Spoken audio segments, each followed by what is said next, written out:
Nessa aula de hoje nós vamos abordar direito administrativo. Ou seja, o que vem a ser o direito administrativo? É o conjunto harmônico de princípios jurídicos que regem os órgãos, os agentes, as atividades públicas, tendentes a realizar concreta, direta e imediatamente os fins desejados pelo Estado. Ou seja, os fins desejados pelo Estado é atender o interesse da coletividade. Assim como as fontes, o direito tem suas fontes. O que são as fontes? É onde brota alguma coisa.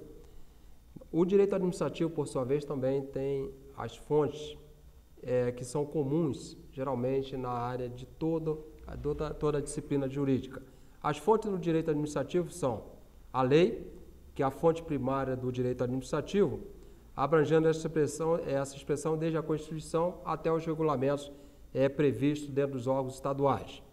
A doutrina, que é a formação do sistema teórico de princípios aplicados ao direito positivo. A jurisprudência, traduzindo a reiteração de julgamentos no mesmo sentido, e influencia poderosamente a construção do direito. O costume, que no direito administrativo brasileiro exerce ainda influência em razão da deficiência de legislação. Nós não temos uma legislação administrativa, temos algumas leis que tratam da relação entre o Estado e os seus administrados. Então, as fontes do direito administrativo são as leis, a jurisprudência, os costumes e as doutrinas. Pode também ter outras fontes de espaço, por exemplo, como a analogia, é uma fonte de suma importância dentro do direito administrativo, que em alguns casos são tratados por analogia dentro do sistema administrativo brasileiro. O direito administrativo, ele trata da administração pública, e para que nós possamos falar em administração pública, temos que falar em Estado, ou seja, no ponto de vista sociológico, o Estado é a corporação territorial dotada de um poder de mando originário. Vamos imaginar como todo o Estado brasileiro. Então, ou seja, o Estado, no ponto de vista sociológico, é a corporação territorial, é o territorial brasileiro, é o território brasileiro. Esse é o Estado brasileiro, no ponto de vista sociológico. No ponto de vista político, é uma comunidade de homens fixada sobre um determinado território. E sob o prisma constitucional, é a pessoa jurídica territorial soberana. Como ente personalizado, o Estado pode tanto atuar no campo de direito público como no campo de direito privado. Ou seja, o Estado ele pode manter uma relação, ele pode elaborar, ele pode assinar contratos com instituições privadas. E dentro do campo público, o Estado tem a obrigação de atender os interesses da coletividade. Quais são os elementos do Estado? Nós temos aí 3 elementos que podemos destacar como principais: o povo, o território e o governo. E dentre o povo, por exemplo, o que vem a ser o povo? É o componente humano do Estado. O território é a sua base física e o governo é o elemento que conduz o Estado e que detém e exerce o poder absoluto de autodeterminação e auto-organização emanado do povo. Ou seja, como nós vivemos num Estado democrático de direito, o poder ele sempre emana do povo para o povo, naturalmente através dos nossos devidos representantes. Quais são os poderes do Estado? São 3 os poderes: poder legislativo, poder executivo e poder judiciário, cada um com a sua competência delimitada pela Constituição Federal. Princípios básicos da administração pública são os fundamentos da ação administrativa, ou de uma outra forma, uma outra colocação, são os sustentáculos da atividade pública. Relegar os princípios é desvirtuar a gestão dos negócios públicos e também deixar de guardar e zelar pelos interesses da sociedade ou pelos interesses sociais. Podemos destacar, dentre vários princípios, aqueles que estão elencados no artigo 37 da Constituição Federal. Princípio da legalidade, princípio da impessoalidade, princípio da moralidade, princípio da publicidade e princípio da eficiência. Isso aí são princípios da administração pública previstos dentro do ordenamento constitucional. O princípio da legalidade, ele traduz que o administrador público está em toda a sua atividade funcional sujeito aos mandamentos legais e às exigências do bem comum. Ou seja, ele não pode se afastar da legalidade e tem que atender o interesse da coletividade. Isso aí é o princípio da legalidade. Princípio da moralidade, essa moralidade nós podemos chamar de princípio da moralidade administrativa, constitui pressuposto de validade do ato da administração pública, sendo que o ato administrativo ele não terá que obedecer somente à lei jurídica, mas também à lei ética, à lei da própria instituição, à lei da probidade administrativa, à lei da boa administração, ou seja, o princípio da moralidade, o administrador público ele tem que zelar pela coisa pública, ele tem que zelar pela própria administração, zelar e cuidar dos seus administrados.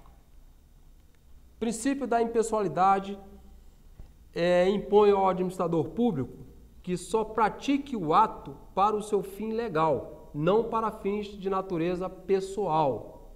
Ou seja, o fim legal é unicamente aquele que a norma de direito indica expressa ou tacitamente como objetivo do ato de forma impessoal. O administrador público que segue o princípio da impessoalidade, ele não pode dar uma conotação pessoal nas suas ações, porque ali ele está administrando para o povo, não é administrando para si.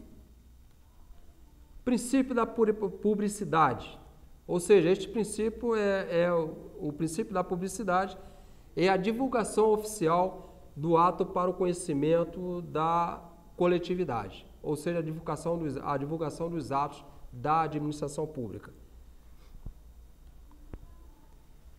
Dentre esses princípios, legalidade, pessoalidade, moralidade, publicidade e eficiência, o administrador público ele tem naturalmente os seus poderes administrativos, ou seja, o poder administrativo que o administrador requer, que o administrador tem, são aqueles poderes que se apresentam diversificados, segundo as exigências do serviço público, o interesse da coletividade e os objetivos pelo qual o administrador vai pautar a sua administração. Dentre os poderes da administração, os poderes administrativos, podemos elencar alguns. O principal poder é o poder vinculado. É aquele em que o direito traduz para o administrador público ou confere à administração pública para a prática de ato de sua competência, determinando os elementos e requisitos necessários à sua formalização.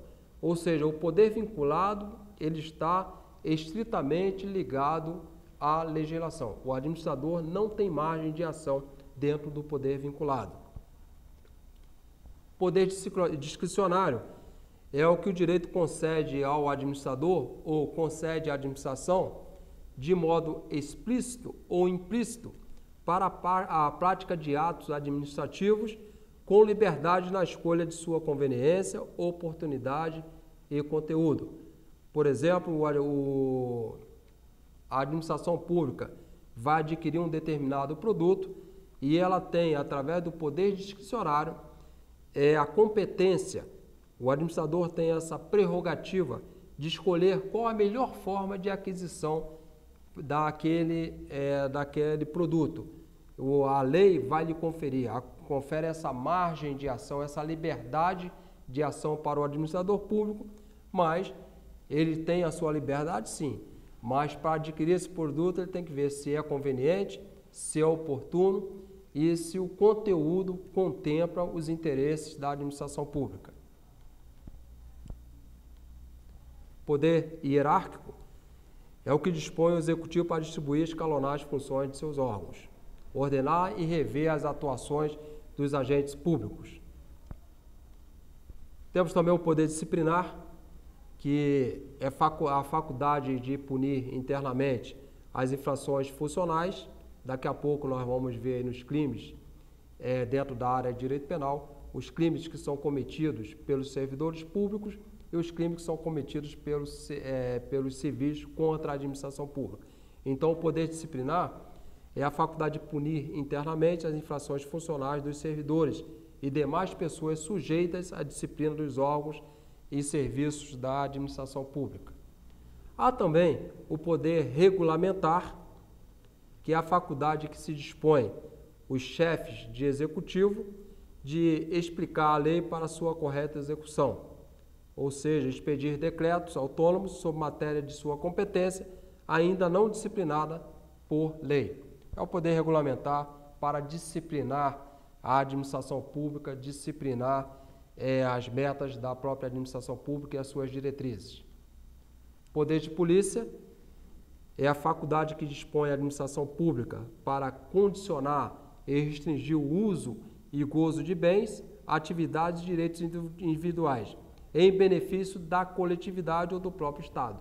Então, às vezes, faz-se necessário que a administração pública ou que o administrador público exerça este poder de polícia para disciplinar algumas ações que estão indo contra o interesse da coletividade ou da própria comunidade. Dentro da administração pública, há os atos administrativos, que é toda manifestação unilateral de vontade da própria administração pública, que, agindo nessa qualidade, tenha por fim imediato adquirir, resguardar, transferir, modificar ou extinguir direitos ou impor obrigações.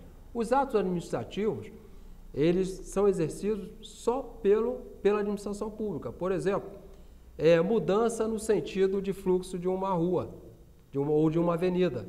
Nós, como transeuntes ou como usuários daquela avenida, jamais vamos poder nos opor junto à administração. Por quê? Porque a administração ela estudou e viu a viabilidade de fluxo daquela avenida ou as modificações que seriam previstas para melhorar a movimentação ou a mobilidade urbana.